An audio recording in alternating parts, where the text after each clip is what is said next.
Relax the belly, relax the jaw, and the face. Just experience the heartbeat in the chest. Experience the heartbeat moving through the arms and the hands.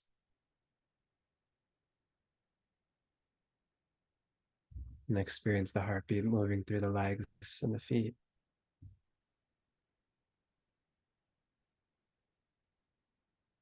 And just experience the whole body. Become aware of your whole body. Take a deep breath through the nose. Keep filling. Hold at the top.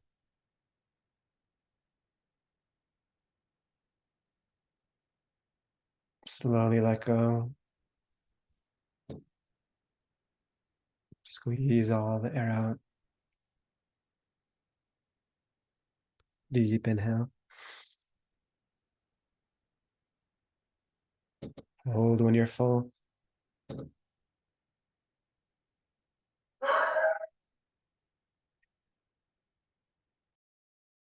Let go.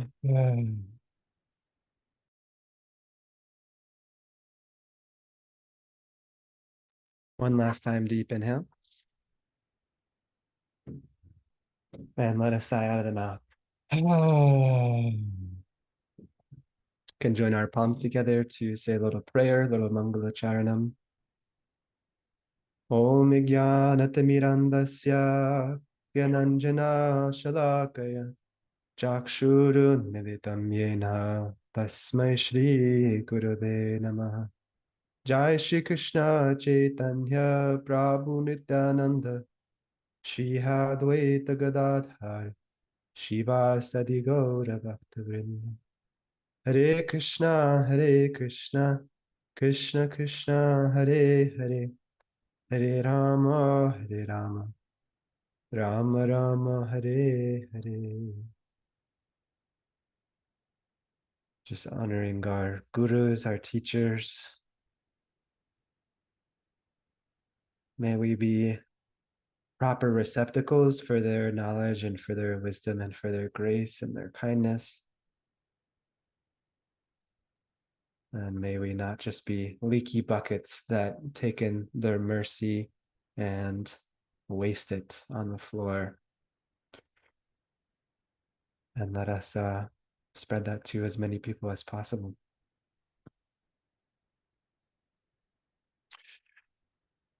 Jai.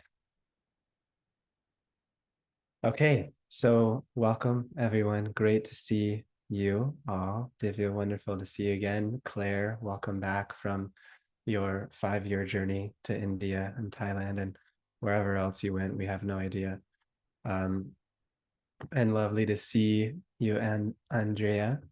It's been a while too. Hope you had great holidays. And of course, Lisa and Marlena, you guys have been here. Thank you guys for coming. And we are continuing our study of chapter 4. So I think we got through to verse number 11. But just basically as a brief recap this far, Krishna basically in these first 10 or so verses, he establishes the authenticity of karma yoga by mentioning its historicity, right? And the acceptance of this science by authorities from the ancient past. And so I mentioned, just as any scientist or philosopher will have a bibliography and references to show the legitimacy of their claims and what they've built their claims upon, Krishna is establishing the legitimacy by not only being an authority himself, but by showing that this science has been passed down by many accepted authorities since the beginning of time. And so he's showing the historic nature of it, but also the authentic nature of it. Okay. And then he basically, Arjuna was confused. He's like, how is it that you, as Krishna, taught people who exceed your age by millions of years? Right? How is it that you taught the sun god Vivashvan? How is it that you taught all these people this science when they were born millions of years ago and you're standing in front of me now? And so Krishna mentions the concept of avatar, which means one who descends, right? And that avatar, just as the sun is always present, the avatar is always present, but sometimes it is not within our sight. So Krishna is always existing, and he is not defined by any particular age.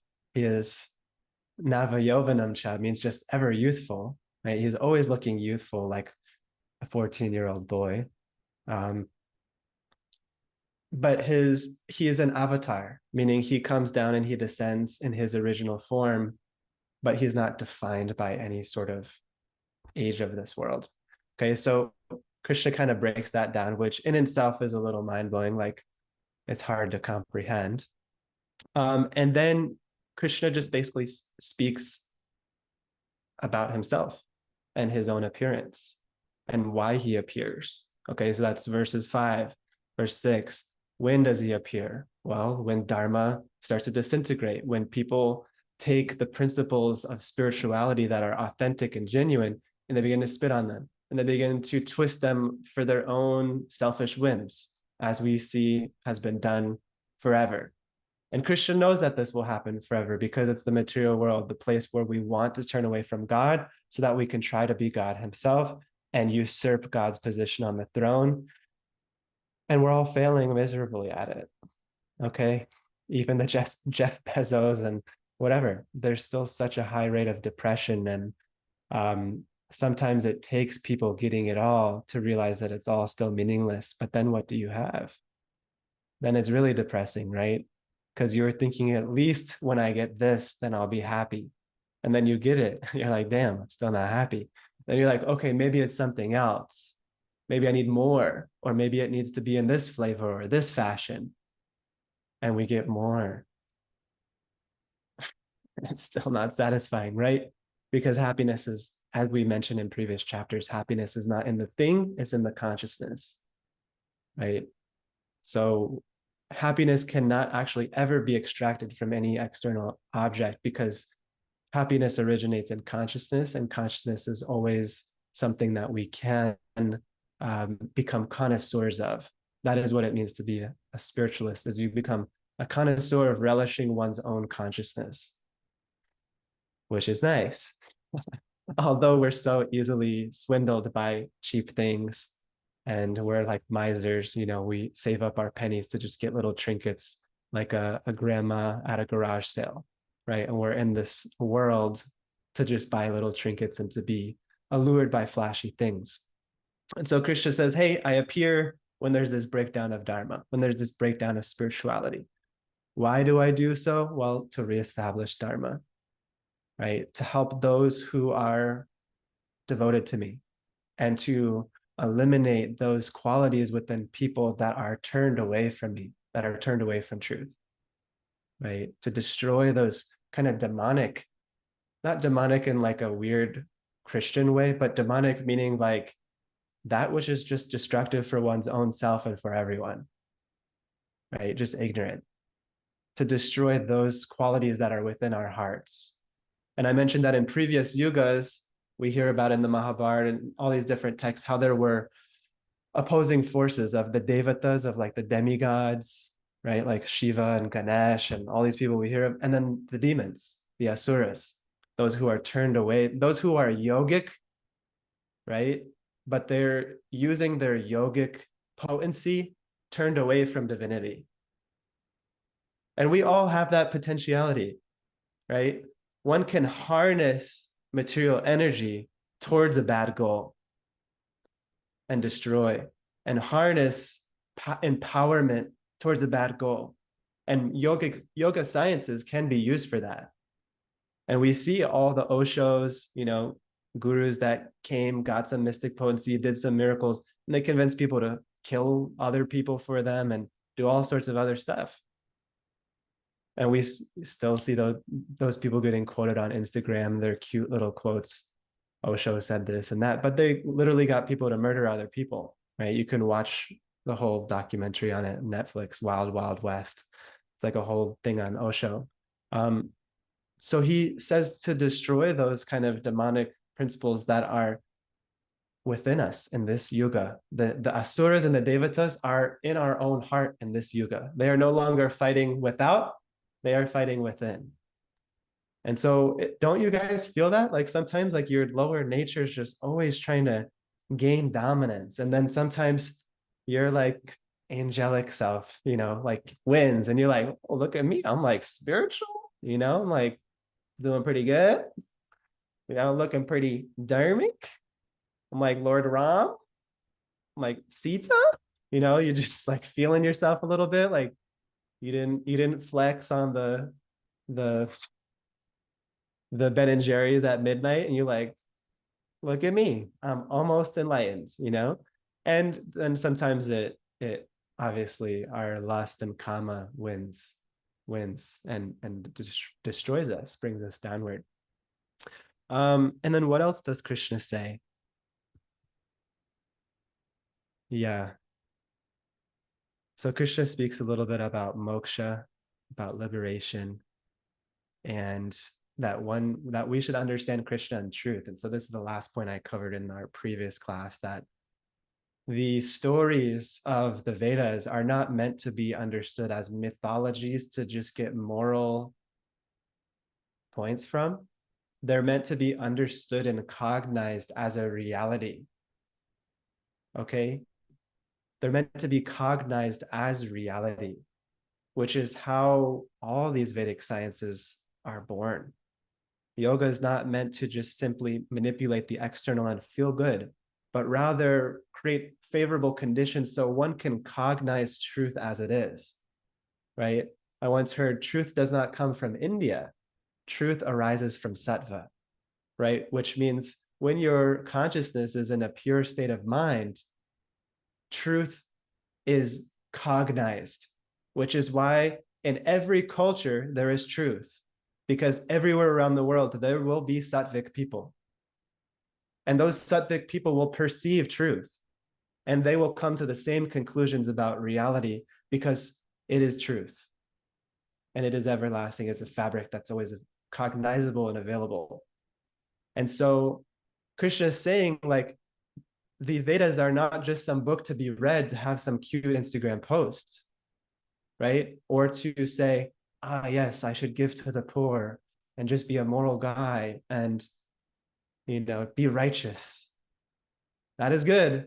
But even better is to understand them as truth and to cognize them as truth, and that Krishna is inviting us into his lila, right? The very reason that our soul exists is because there's a slice of our love that only we can provide Krishna, and God is full in himself. He's Purnam. He's full of everything, but the one thing he's lacking is your love. And only you can give that. And so Krishna is trying to give us different opportunities through the sadhus, through the saints, through the stories, through the mantras, through the Vedas. And he's giving us impetus. Hey, turn towards me. We're like, nah, I'm good, right? And then we suffer. And then tamas covers, and we forget all about the suffering that came from our rajas, and then we do it again, right? Tamas has two functions, right? Inertia has two functions. One is that it does not allow you to perceive the benefit of sattva, right? It makes you forgetful of the benefit of goodness. And then it also makes you forget about the pain that is born of passion.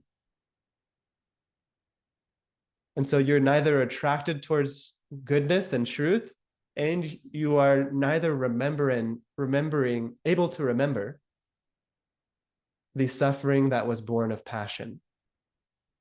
And so you do it again. Okay. And so he encourages us, one who knows me as I am is liberated from this karma bandhana, from this repeated cycle of samsara, birth and death. And it's so simple, just one who knows the truth about me as I am. I also realized this about yantras, and this is why I got this yantra, that actually mantra means manasayiti trayate, right? To liberate one's own mind through a sound. And then there's Tantra, right? Through the Tanmatras, through the senses and the objects of the senses, one can cognize truth through the body, the reality of the body. And then there's Yantra, which is cognizing reality through imagery. And that these paintings, like I have behind me, and there's many Buddhist tantric paintings as well, that were yogic paintings. I realized while I was meditating on these, which it's not a unique thing to realize, but it's the very purpose of them. But I realized that they're not just, again, like the Vedas are mythologies to gain moral stories from. That's the superficial. They're not just designed to be inspiring or to elevate the consciousness, but they are realities encapsulated in image form to be cognized through meditation. And so one can actually have realization through an image, just as one can have realization through a sound, or one can have realization through one's own body. And it is truth and is real as eternal. And so these Buddhist paintings, they literally show the elements and these different symbols that they use. And through meditating upon them, one can cognize a process of self-realization through an image, which is very interesting to me. That tantric path is very interesting to me. And there's a Vaishnava tantra too for the bhakti yogis. Anyways. So this is where we're at. Does this make sense so far? Perfect. So we'll continue onward from verse 11. So this is one of the most famous verses. Verse number 11. Yeyata mam prapadyante tams tataiva bhajamyaham mama vart manuvartante manushya partha sarvashaha. This means that as all surrender unto me, I reward them accordingly. Everyone follows my path in all respects. So Krishna says, take one step towards me. I will not only take one step towards you, I'll take 10,000. And what Krishna also means through this verse is that I'm accessible to any sincere seeker. And that there's a variety of saints, a variety of paths, a variety of moods, a variety of wisdoms available to come to me. And they're all different paths. But as long as they're genuine and they are arising from me, everyone follows my path in all respects. Right? So even like when I was just living as a monk, and this is a little popular within my tradition, because we're like, yes, we have the deepest philosophy and we have so much wisdom, whatever. But my realization was, man, what good is the deepest philosophy and the most comprehensive philosophy if it's lived shallowly? Better to have a less comprehensive philosophy that maybe is more simplistic and live it deeply than to have the best, most superior, which everyone wants to think is best, sectarianism. Better to have a more simple, rudimentary thing, live deeply, right? Like my wife and I have been watching this really beautiful show about Jesus called The Chosen. And these people who wanted to keep Jesus's authenticity and his path as it was, they produced this TV series separately from any big TV production companies like Netflix, HBO, et cetera, and they completely crowdfunded from the Christian community to take the authentic story of Jesus and bring it. And it's been absolutely beautiful. He was like a mystic and a yogi, and just you see the love that he had in his disciples. And it was just, anyways, it's called The Chosen. So if any of you want to look it up, you can watch it for free. The Chosen. But we've been really touched by it. And I'm just like, man, like if you really love Jesus, and I can't imagine myself saying this 10 years ago, but like if you really love Jesus, like you will have ecstatic symptoms of love of God in your life. But the proof is in the pudding, not in the talking, right? Just say I love Jesus and he'll forgive my sins. And so I just continue sinning. right? I saw this meme on Christmas. Someone said, if I don't sin, then it means Jesus died for nothing, right? Because Jesus died for my sins. I was like, that is so shady. I'm like, what a way to treat your guru, right? Like a garbage bin, you know? You just, guru will forgive, right? I just repent and then I continue sinning.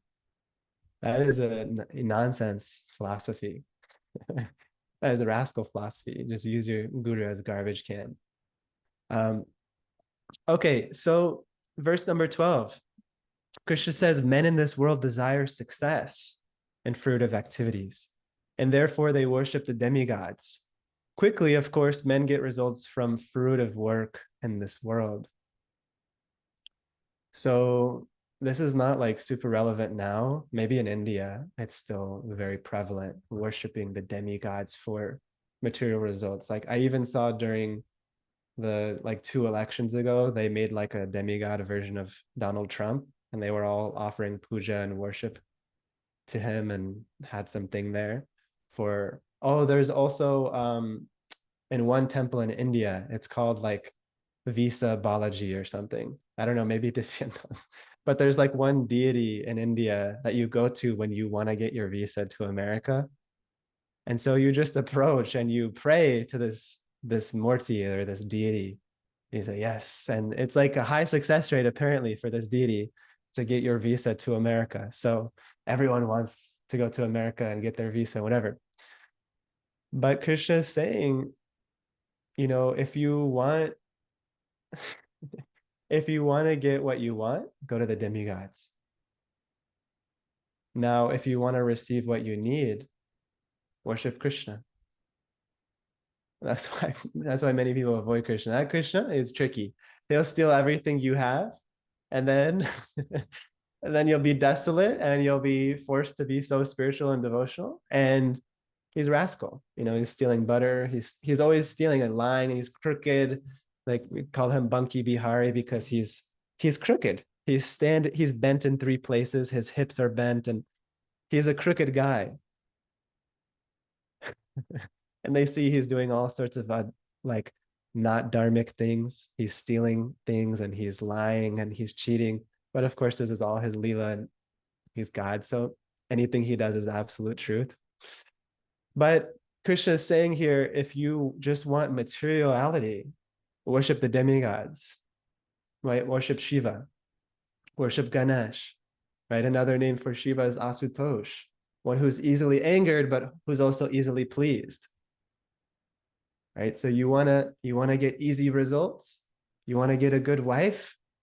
Okay, worship this demigod. You want to get a good husband? Worship Katyayani, or worship one of these demigods. In our current situation, we don't do that. Our version of demigods is the celebrities and influencers. That is who we worship to try to get materiality and results fulfilled. We try to position ourselves as influencers. We try to mimic what they do. We try to wear the influencer brands that they wear. Right? It's amazing. A Kim Kardashian can sign a piece of paper to put her name on a purse and get $500 million. Right? It's brand. It's brand and it's status. And because there are so many women willing to pay to get that purse to be associated with Kim K status, who is the icon of women's status for young women, she can sign that paper and get $500 million. And so everyone's longing for that potency of the demigods of our society that have the fame, that have wealth, that have beauty, that have power, that have strength. We're worshiping them. We're worshiping them. We're following them. We're looking at their lives.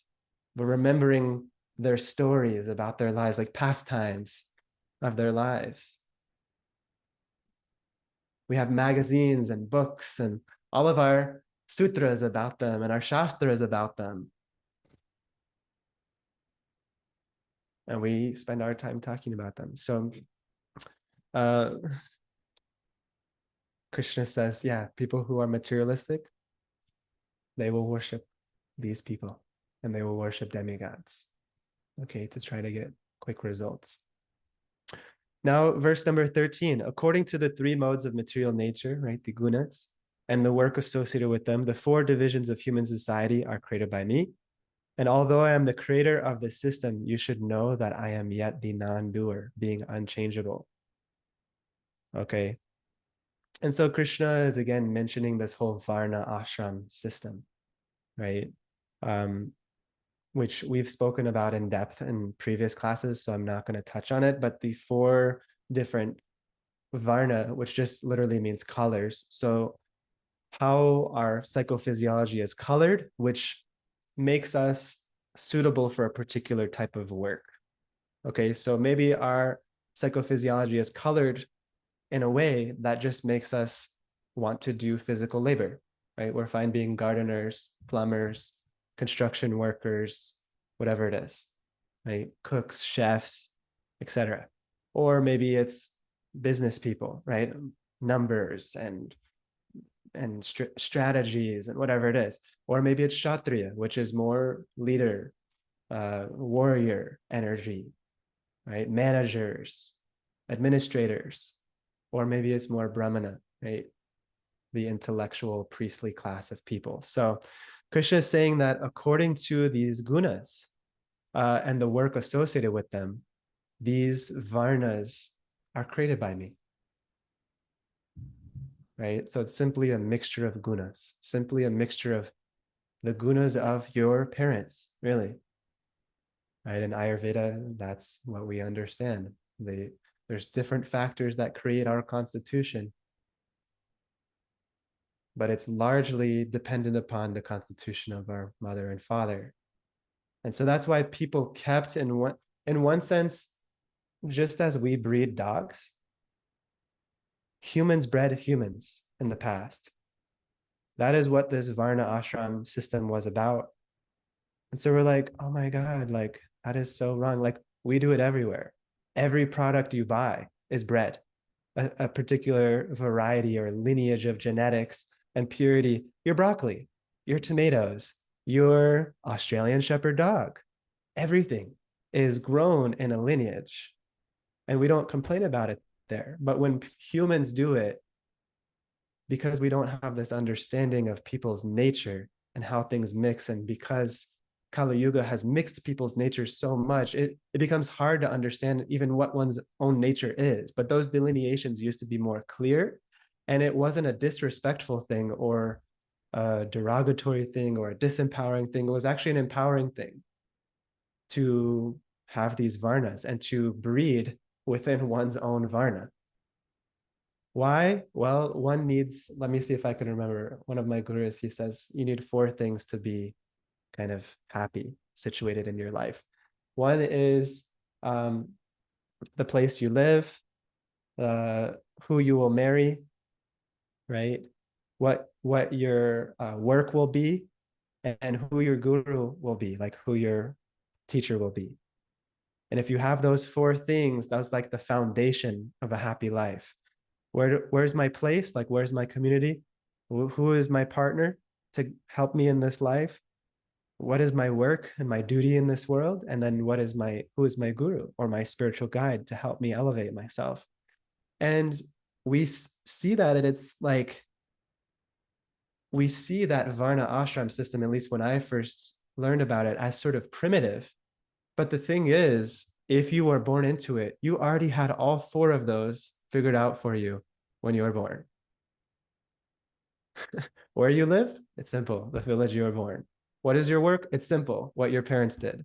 Who will you marry? It's simple. We already know. It's before you were born. Who is your guru? It's simple. Our family guru. And so one might find it constricting to the liberal mind, for sure. I get that. There was many of these ideas that irked me when I first heard them. But think about how much people are stressed about those four things. Think about how many people, where do I live? What is my work? What am I hate my job. Who's my partner? Now I'm going to divorce. Who's my teacher? What's my path? Think about how many people are so stressed about those four basic things of life. And then think about the people you know who have all four. and the difference between the two. Now there's a baseline of satisfaction that can be there because it's so supportive. You guys following me? I know it's a little bit of a kind of conservative idea for sure. Um, but Richard Rohr, I know I've mentioned him previously. He has a book called Falling Upward, which is spirituality for the two halves of life. And he said the first half of life is simply creating the container, right? Which is pretty much those four things. Like, what is my work? Who are my people? What is my contribution? What are my relationships, et cetera, et cetera. And he says most people spend their whole life trying to build that container and then repairing all the holes in it because a hole over here, a hole over there, a hole over here, and it's just broken all the time. And they forget that the second half of life is really about filling that container with the contents of one's life, which is really the spiritual wealth and the contentment that arises from really nourishing ourselves spiritually. And so we never get to the second half of life because we're so busy building that bucket and fixing all the holes in it. So, anyways, another way of thinking about it. Let's take a deep breath. Exhale. Y'all with me? Cool. Okay. I'm like 2 verses in. I'm like, damn, okay. 30 minutes and 2 verses. Krishna says, there's no work that affects me, nor do I aspire for the fruits of action. One who understands this truth about me also does not become entangled in the fruitive reactions of work. So basically that Krishna is completely detached. So an example is given that like when rain falls on the ground, things grow naturally, right? And in the same way, we are planting sweet fruits and we're planting bitter fruits. And it's simply being watered by life. Our life choices water the sweet fruits and the bitter fruits of existence. And that's called our karma, our reaction. And it's being facilitated by Krishna, right? But he's not the cause, nor is he responsible, nor is he entangled by it. Does that make sense?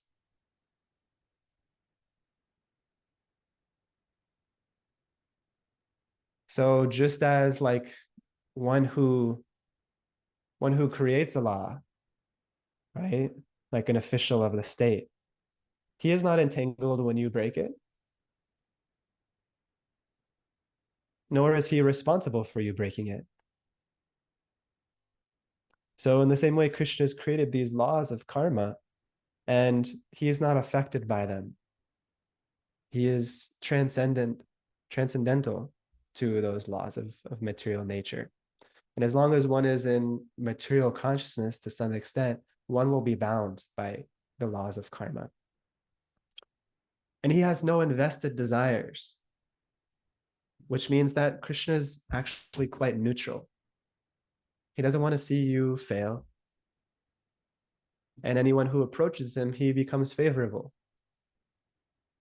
But otherwise, he's just letting you play out your God game on this world. You wanted to be enjoy separately from me and not have me in your life? Awesome, go ahead. I love you so much, I'm gonna give you a whole planet play on. Go ahead. Try it out. Try to be me. Here's the laws. I got you. Go for it. And he's just neutral. We're here. He's there. He's in our heart. He's everywhere. Um, let's see what else. Yeah, so in one sense, it's like just when you put your hand in fire and it burns you, it's not the fault of the fire. It's just it's nature.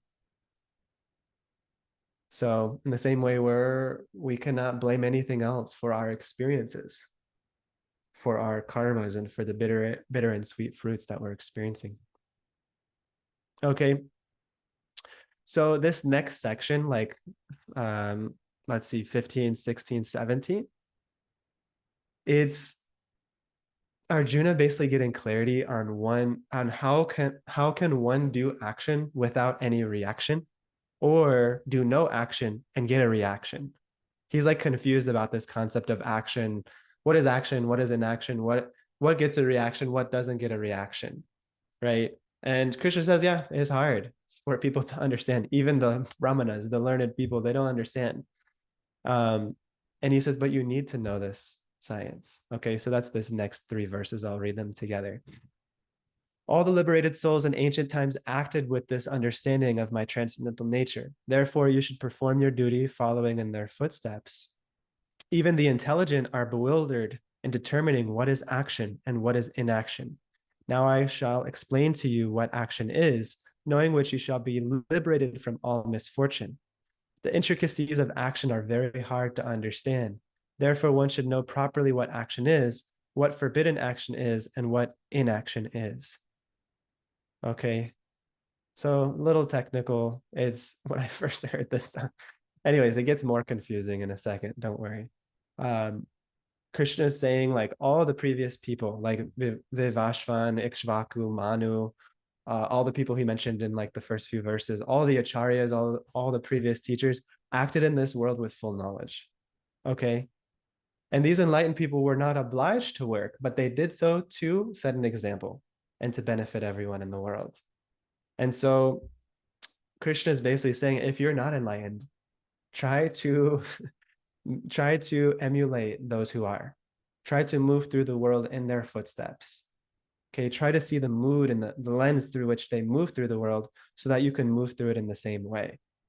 Okay, and then this verse 16 is like, what there's so many arguments about what work should be done, what work should not be done, what is spiritual work, what is material work, right? Because how we see it, and especially here in LA, sometimes people renounce the world, right? But they are material, right? They're like people who just choose to be bums, and they're situationally homeless, and all sorts of other people who renounce the world but are materialistic. And then there's people who work in this world and who look like they're working in this world, but they're enlightened and they're spiritual. So what is it? How do I understand? And so Krishna delineates these three types of work. Action, which he is basically defining as karma yoga. Okay. Uh, Inaction, which he is basically defining as jnana yoga. Okay. And vikarma, which means materialistic desire, action performed with materialistic desire. Okay. So that's it's getting a little technical here, but we'll see why in a second. So again, action means karma yoga, inaction means jnana yoga. And sorry, what's the last one? How am I getting? Where is this again? Forbidden action. Yeah, forbidden action. Sorry, I got lost. Is the vikarma, right? Those actions performed with materialistic desire. Okay. Um, so Krishna next says, one who sees inaction in action and action in inaction is intelligent among men. I'm like, okay, I'm not intelligent. I don't get that one. And he is in the transcendental position, although engaged in all sorts of activities.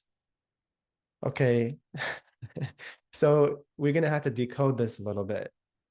What Krishna means by this is one who sees inaction, meaning jnana yoga, in action, which means karma yoga, right? And one who sees karma yoga, action, in jnana yoga is intelligent, meaning karma yoga and jnana yoga are the same in that they have the same goal. And this is all Krishna's been speaking about this whole time. Is karma yoga and jnana yoga. And so he's saying inaction, inaction, inaction, and in inaction. Say that 10 times fast. One who knows that is intelligent. Okay. Anything else there? Yeah. So it's just very confusing, right? Because inaction means there's jnana yoga, which means no reaction. And action means action done selflessly without desire for the fruit of the action. This is karma and jnana. This is jnana and karma, right? Jnana means having no reaction to this material world. And karma means action done selflessly without the fruit, the desire for the fruit. Okay. Um, so let's see, next verses. One is understood to be in full knowledge, whose every endeavor is devoid of desire for sense gratification. Uh, okay. He is said by sages to be a worker for whom the reactions of work have been burned up by the fire of perfect knowledge. Um, yeah. So Krishna is basically saying, like, we, and all of our acharyas say this, every text says this, like, we need enjoyment. We need action. Who here can live without action? You're just like, I'm just gonna, I'm just gonna be. How long does that last? Okay. It's like, I don't need to do anything. I don't need anything to be happy. I'm just gonna be. And then immediately your mind wiles out, right? Like it's like, I got you now. It's like you're alone, like I got you cornered. Um, so we need activity. There's no question. A symptom of consciousness is that there is action. Okay. There's has to be work done that's done. And we need enjoyment too. Why? Because ananda mayo vyasat. That means the soul is always seeking pleasure and bliss. It is the nature of the soul to be gravitating towards pleasure and bliss. It is just a matter of what source we're trying to find that from, right? And I've given this disgusting example before, but how the hog finds so much pleasure in eating the stool, right? It's very tasty, very nice. And you try to give him something nicely cooked and fresh and some fresh, oh, no, no, I'm good, thank you. I will take the stool, right? And he's eating it very nicely because he has particular gunas that only allow him to enjoy that kind of enjoyment. And the same way as a pig is piggish, the self is selfish, right? Uh, so in the same way, we gravitate towards putrid things that actually are not super relishable. It's like that ABC gum I was talking about, right? Already been chewed gum. If you ever were like in elementary school and asked for a piece of gum from a friend, they're like, yeah, you want some ABC gum? No problem. And it's like has no flavor. It's already been chewed. How many times can we chew the same thing? How many times can I chew the same Christmas songs? Very few. How many times can I chew the same? There's honestly things I can chew quite a lot. I'm being honest. There's things I can enjoy a lot over and over again. And I suffer because of it. And I'm okay with that because I'm addicted to my senses. Um, just being obviously very real. I'm like, okay, caffeine. Okay, I never drank caffeine before I met my wife. Not blaming her, but there's some correlation there. Um, and then it makes me suffer because I can't sleep and so many other things. It's disturbing my vata and whatever. Um, so ideally, we engage with this world while devoid of the constant expectation for materialistic sensual enjoyment. And the way to do that is by burning up the karmas by realization of Atma, right? This Atma Gyan, this self-knowledge, the knowledge of the soul. And so in these next verses, 20, 21, 22, 23, Krishna is going to explain how to use karma as a form of Gyan. Okay. So let's just go through those briefly. We'll take a deep breath and exhale. You're following me so far with the whole inaction, action, action, and action. Was definitely like, when I first read it, like, I don't understand. So, verse 20, abandoning all attachment to the results of his activities, ever satisfied and independent, he performs no fruitive action, although engaged in all kinds of undertakings. I think I gave this funny example before, but like, yeah, you tell your coworker, whatever, you're trying to practice this karma yoga, being a little spiritual. And he said, okay. And he thinks of some very nice idea. He said, okay, he goes to the boss. And yeah, Divya, yeah, she's practicing this karma yoga. She says she doesn't need the fruits of her actions. So give me her paycheck. I'll take that. We'll see how good she is at the karma yoga stuff. Check it out. I'll just either way, we'll find out. Right. And then obviously we get agitated. We want the fruits of our actions and we feel entitled. I honestly feel when I really reflect on it, the level of entitlement that I have is upsetting. And I not even in like a gross and in a way that other people would recognize as like, oh, Yamuna's so entitled. But just when I self-reflect that nothing is mine, that everything has been given, that I don't own anything, and I don't deserve anything in a way of not self-deprecation, but just like I am not entitled to anything. And when I think about how entitled I am, it's disturbing. So I try not to think about it.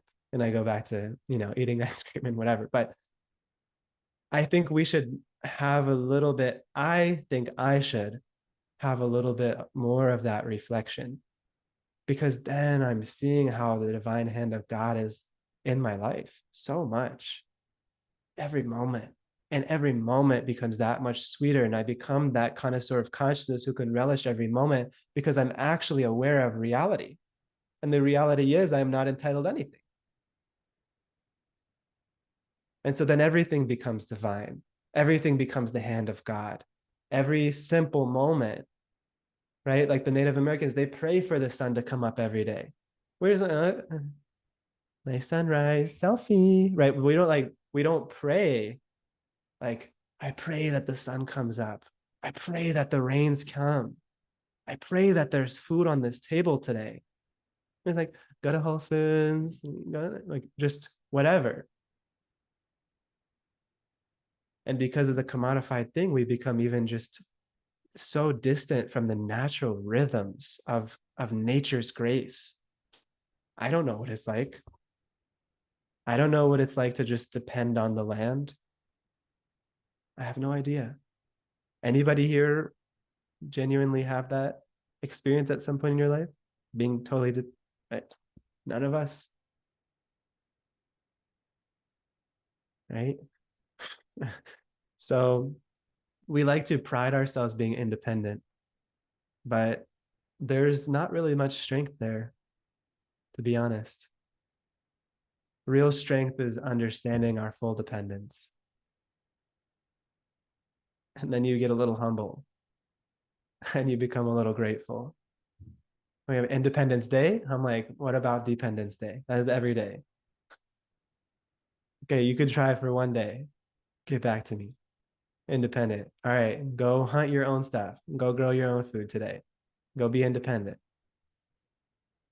Build your own car through your raw ingredients and get wherever you need to go. Build your own generator. Invent stuff from scratch.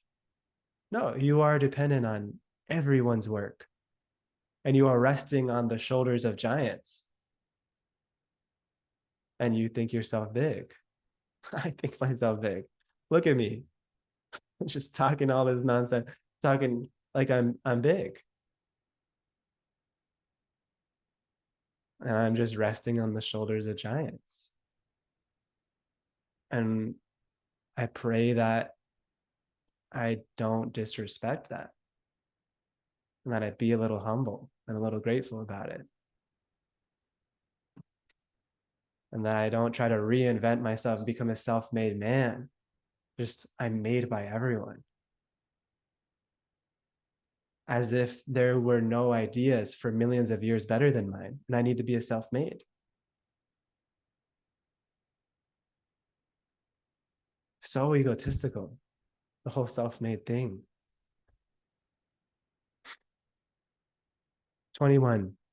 Such a man of understanding acts with mind and intelligence perfectly controlled, gives up all sense of proprietorship over his possessions, and acts only for the bare necessities of life.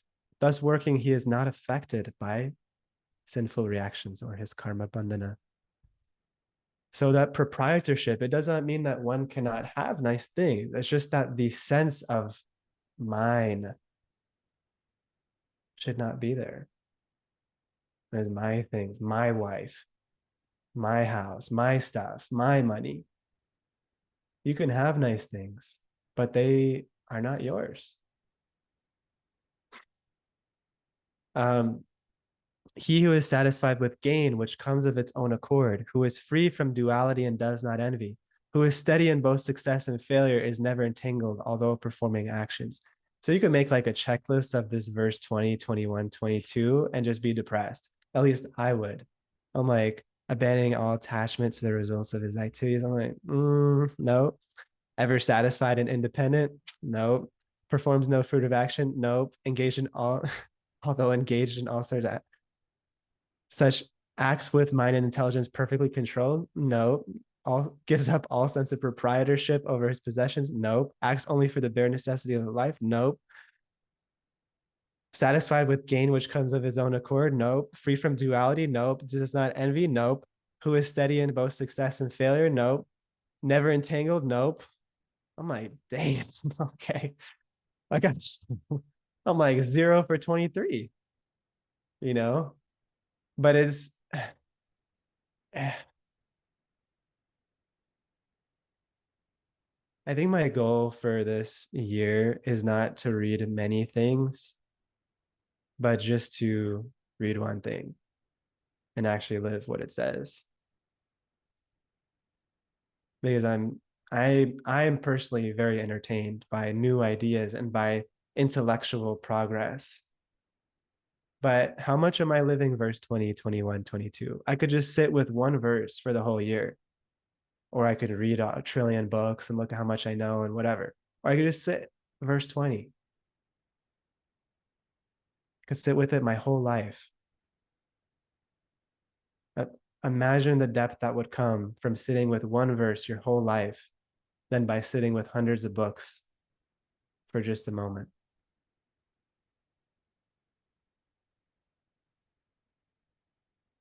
How nice that would be. That's why simplicity and the meek shall inherit the earth. That's why this, all this stuff, we just hear all these same phrases from every spiritual tradition, that it's the simple hearted.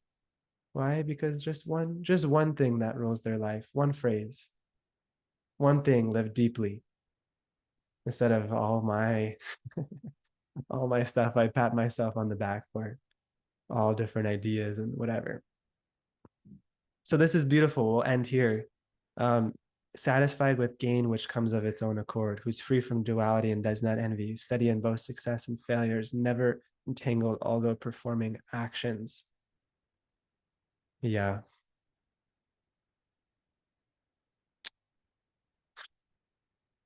Yeah.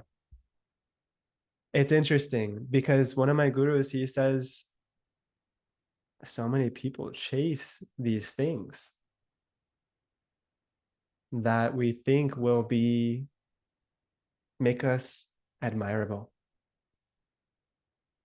Money, wealth, fame, power, knowledge, influence. We chase them thinking, ah, yes, I'll become like Kim K. I'll become like whoever, become Alex Hormozy, right? Become whoever it is. But then when you get there, you don't become the object of everyone's affection. You become the object of everyone's envy, and people hate you for it. Right? I wish I was like the most beautiful woman in the crowd. And then you are, and all the other ladies like, damn, this girl sucks. You know, look at her. Whatever. Hating on you. So we think that it will make us the object of love, but it makes us the object of envy. And that's the duality of this world. Calm in the face of success and failure means being devoid of joy not controlled by the joy of things that just stumble, that are just meant for your path, right? There's certain fruits you're going to get that are sweet, but one does not become them. And devoid of lamentation when nothing comes, or when the sour fruit comes.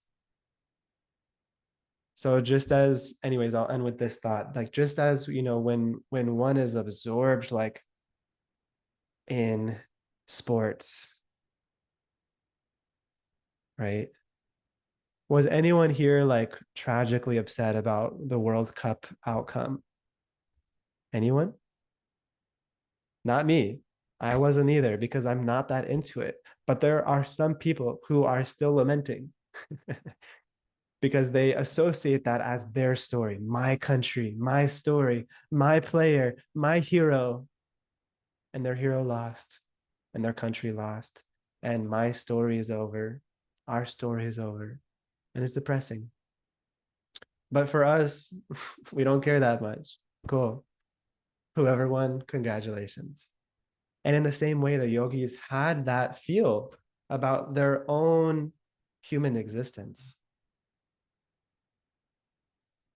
because they realized that the ahankar is just a story that's playing out. Doesn't mean they didn't have the ahankar. It just means they were not so swayed by its stories and its wins and its defeats and its fail.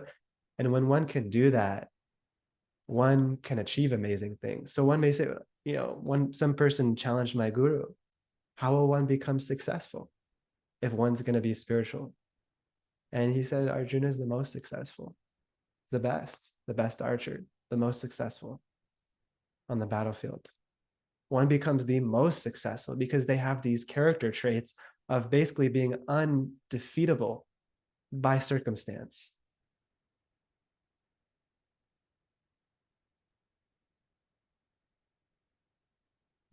Share three things of the ultra success, three character traits of the ultra successful that they've found across the board. They've done all these studies, and people make podcasts and whatever about here's successfuls of I can't speak, habits of successful people, right? It's the key is in their morning routine. So then you have to test it out. Are there successful people with a great morning routine? Probably. Are there really successful people who have no morning routine and wake up at 11 a.m.? Definitely. Okay, it's in their reading habits. Are there successful people who read a lot of books? Totally. Are there successful people who probably haven't picked up a book in 10 years? Totally. So they did all that cross analysis and they found three character traits. One is a sense of superiority towards everyone else. They felt they had something more. They knew something more. They could do something more, and they believed it. Paired with that was a crippling sense of deficiency, that there's something lacking. I'm spitting all this stuff that Krishna is saying, y'all ain't taking any notes. Then I'm like talking about what I heard on a podcast. Y'all be like meticulous, like dotting your I's, crossing your T's, underlining, like circling. You're like, okay, crippling sense of deficiency, not so inspired. So funny. They had a crippling sense of deficiency, which means anything they achieved, they knew they could do better.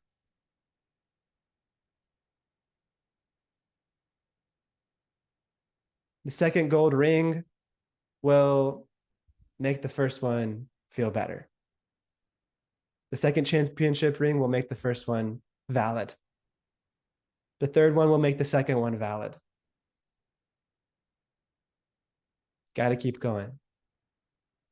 And then the third, which is why I brought it up and not really the other two, is the ability to delay, the ability to tolerate the delay between action and uh, benefit, or like action and reward.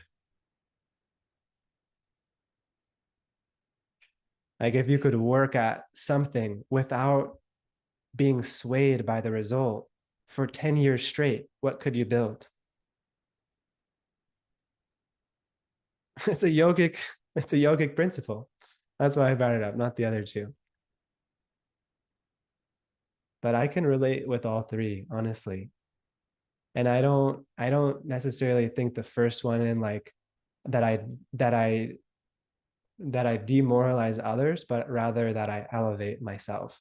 I think I have a lot of great ideas. I think I know a lot. I think I'm smart. I think I can do amazing things. Like I I think that I have superior ideas, not in like you suck way, but in I just have better ideas, which is egotistical. And I'm just being very honest about it. And then the other thing in deficiency, I'm like always thinking about making things better. Always like could have been better.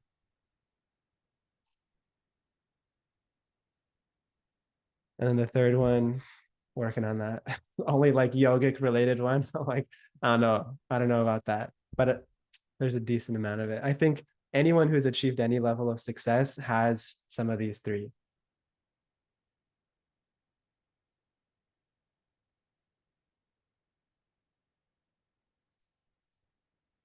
Questions, reflections,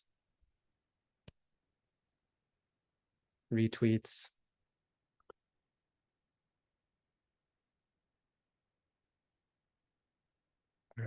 Anything you guys want to share. We'll end here.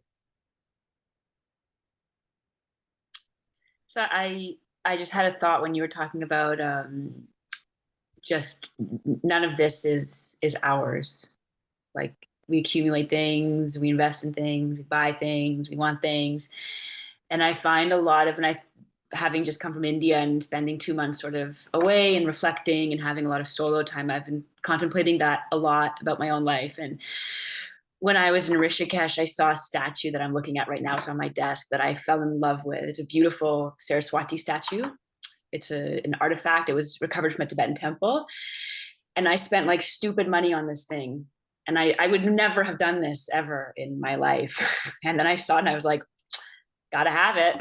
And I got it and I shipped it home. And I was thinking a lot about, and the reason I got it, because it meant something to me. Like I felt it energetically, it just meant a lot to me and I wanted to have it. And, but I thought a lot about the fact, like, it's not even mine. I'm just borrowing it for a few years and then it will be gone and somebody else will have it. Or, oh, you want to see? Okay. You can see it. Oh, beautiful. It has like all the old like stones on the collar. It's like, and this instrument It's comes. very Buddhist style Yeah. design. But I thought about, I had to get over, like, I felt sort of like, oh, you shouldn't have done that. That was like really impulsive. But then I thought, it's not even mine. If someone else is going to borrow her for a few years, it might as well be me. So just that idea of none of this is ours. And we're just custodians of the planet, custodians of the things that we have, custodians, even in as far as relationships go. And that, I don't know, I find it can be, I find a lot of relief in that sentiment. And as the borrowers of things, of time, of experiences, I get a sense of deeper connection when I know that I'm just borrowing something or I'm just a custodian of something. How do I want to care for it while I have it? This goes from my life or Yeah, my relationships for these things. So yeah, just a thought. love that. Love that. Thank you. It kind of, this is a very undeveloped response, but it kind of made me think of like we like cheap things because we want to shirk responsibility, and with the preciousness of a thing comes increased responsibility. Like I'm thinking about that Saraswati and I'm thinking like she's not a statue.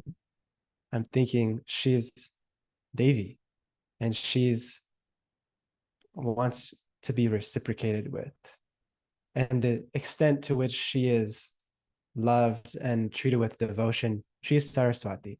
And the extent to which she is not, she is a statue, right? But Krishna comes in the form of the Murti, or the Deva, or Devi comes in the form of the Murti and is only present within the stone or whatever it may be, to the extent that there is devotion keeping them there. because God's in everything. So why especially in this stone? Why especially in this form is God there? Well, because there's relation, and because of how we view the Devi and how we treat her.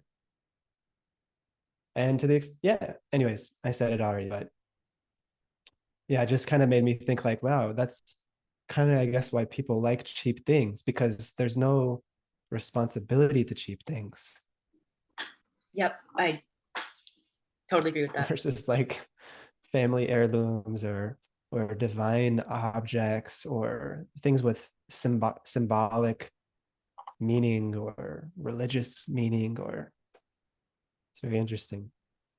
Anybody else have anything? Thank you very much, Claire. I hope you can treat Devi with respect and love and give her lots of devotion and offerings. Anybody else have anything? I just have a question. Yeah. So in the Gita, um, Shiva is considered a demigod. Yes. Okay. This is a more complex answer, but yes. I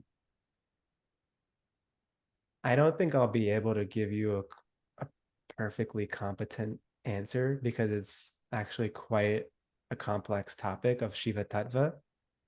But Mahashiva and Vishnu are one and the same. Mhm. But just as when there's a room full of candles, there is the original candle which lights all other candles, and that remains the original candle. Yes. So that's the easiest way I can explain that. Um, and Shiva is considered, there's a phrase that says Vaishnava Yata Shambhu, which means that ultimately Shiva is worshipped as the greatest Vaishnava, the greatest lover of Vishnu or Krishna.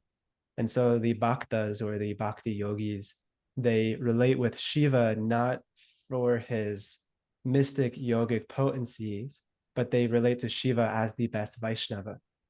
And there's many intimate pastimes that Shiva participates in, and that even in the different Puranas that Shiva is participating in, Shiva is worshiping the Lord, Shiva is worshiping Krishna, Shiva is worshiping Vishnu, and Shiva is trying to enter the intimate pastimes of Krishna, even in his Rasa Lila, his most intimate pastime of dancing with the gopis, of dancing with all these devis. Krishna or Lord Shiva enters as Gopeshwar Mahadev, and he protects the Rasa Lila from any outsiders and any intruders. And so there's this intimate link there. Ultimately, Krishna is the original candle from which other candles are lit. Mm, okay. Does that make sense? Mhm. And there's Brahma, Vishnu, Shiva. These are all coming ultimately from Krishna. They're Mm, Krishna's administrators, oh. because Krishna can only be Krishna to the extent that he's not God. How does that make sense? Well, he's God, but he can only be Krishna to the extent that he's not God. Meaning, if he carries the weight of being the Supreme Court judge and the Supreme Controller and the Supreme Architect and the Punisher of death and all these other things, he can't be the butter thief. He can't be Krishna. He can't be the cowherd boy. He can't be the little rascal that Mother Yasoda chases around with her broomstick and tries to punish. So all these other personalities, they take on the other responsibilities of godhood for Krishna, so that Krishna can be Krishna. Mm, Does that make sense?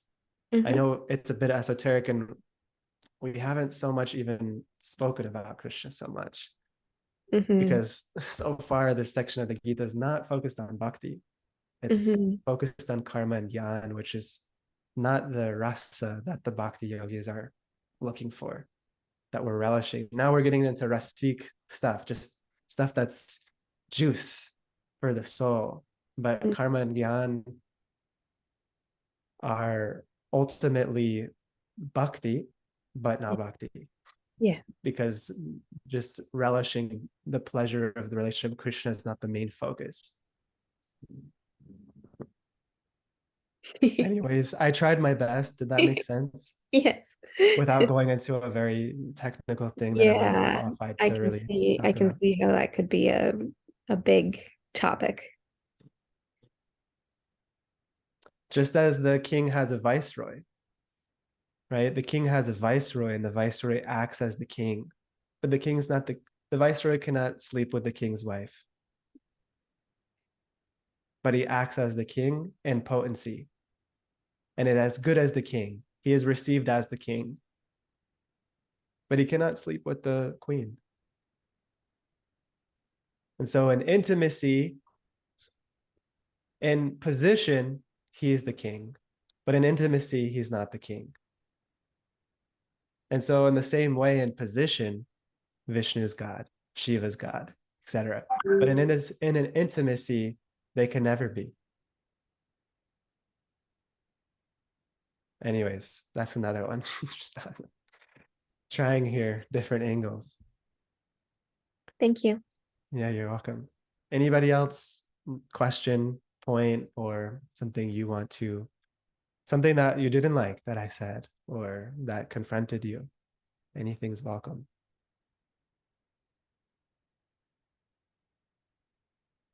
Or just share one point that stood out.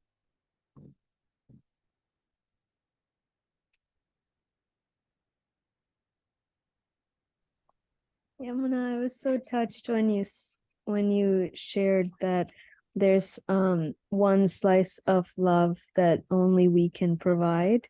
And it just, I felt in that moment this like sense of the preciousness of my own life and the preciousness of each of our lives, that we have this one opportunity to love and contribute. And then there will be other opportunities in other forms, but as who I am right now, there's this one opportunity. So thank you for sharing that. Yeah. Ultimately, there is just one opportunity because you as you are will always be you. And you as you are now is not necessarily you. That's true. And so we want to awaken who we actually are so we can love as we are. And it's just a question of, will we answer God's call to participate in the highest form of love, or will we leave the hole in God's heart that gives him pain at night by not opting in?